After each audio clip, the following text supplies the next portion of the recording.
வாங்க எல்லாரும் நம்ம வீட்டில் காலையில் டீ குடிக்கலாம்.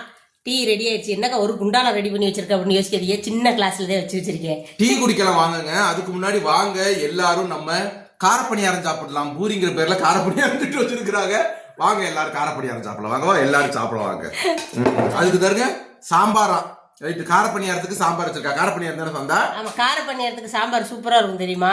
உங்களுக்கு ஒரு தெரியுமா, இனிப்பு பொங்கலுக்கு கார சட்னி வச்சு சாப்பிட்டு பாருங்களேன், அவ்வளவு டேஸ்டா இருக்கும். பொய்யா நெசமான்னு நீங்க ஹலோ, அதுக்கு உடனே நீங்க காரப்பணியாரம் தான் சுட்டு வச்சிருக்காங்க போல இருக்காங்க. பாவம், நல்லா காரப்பணியாரம் விதவிதமா சுட்டு வச்சிருக்காங்க. பூரி எத்தனை அப்படி காரமா சுட்டு வச்சிருக்காங்க. வாயெல்லாம் எரியுது பயங்கரமா. இவர் தாங்க கேட்டாரு. என்ன கேட்டாரு?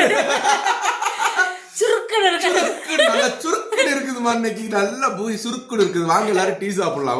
மிளகாத்தல அர்ஜென்ட்ல பொரிச்சிட்டு எதுக்கு ஒரு சட்டியை காய வைக்கணுமான்னு.